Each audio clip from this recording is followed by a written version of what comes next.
Hi there, I'm Mrs. Raymond. I'm the math teacher on Team 7G. This video is for the Excel math students.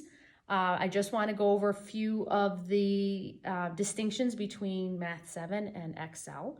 So the kids that are in Excel have demonstrated a talent for math.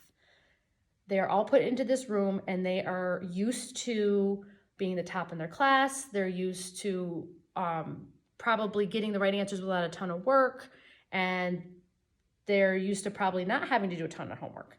So it's a little bit of a new experience. So time management and not being the number one in the class all the time. This year we will cover the 7th grade curriculum and the 8th grade curriculum in preparation for the high school course in 8th grade, which will end with the New York State Algebra 1 Regents. So I find the biggest challenge to be the struggle that most kids find being new to the struggle. So this is, probably the first time for some that they've been taught a lesson and didn't understand it at first. For some of them, they're not used to studying for math to do well. Some have not slotted times, might have been used to having to slot times to do well in math. So it's new and the struggle is normal. And I really do try to guide them through all of these new things. So please, if you're finding that your student is struggling with either the pace or the rigor, please reach out and we'll see if we can talk about some routines that we can put in place. And so we can talk that through.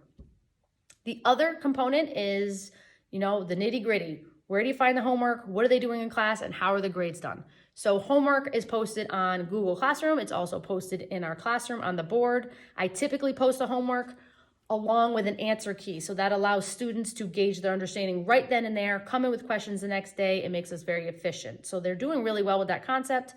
I'm not seeing people copying down the answers and not really getting it. So that's really great, but that took a lot of pep talk and prep work, so they understood the concept of that. If they have any questions or concerns, especially this group this year being new to Excel, I tell them, please just don't stress at home. Shoot me an email. The worst that can happen is I don't respond. So typically it's just a quick one-liner response from my end to say, it was this page, or don't do that number, or whatever the question may be. It's very quick and easy. I don't mind checking at night. So I'd rather have them get their question answered than to be stressing. The grades, the overall final grades for the quarter, will be calculated based on tests and quizzes alone. Homework is a tool for practice, so that's not going to be incorporated into their grades. Grades will be posted on School Tool, but if you have any questions regarding those grades, there's more to what's going on in this classroom than what goes in that grade book. Please email me. I am always happy to help answer any questions that you might have. So one more added piece, and I'm going to let you go. But I also try to attach tutorial videos on Google Classroom. So for example, we started to learn how to use some of the buttons on the calculator this week. So I posted a video on the TI 30XS2 so they could go through and watch that at their own pace. They could pause it. We talk about, Googling concepts, so they can Google or put into YouTube anything that they're struggling with. They can do that on their own as well.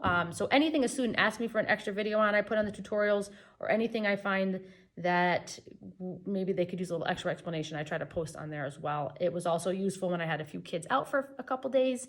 That way they can get some verbal instruction as well. So on that note, I'm going to say have a great night, and I look forward to hearing from you. Thank you.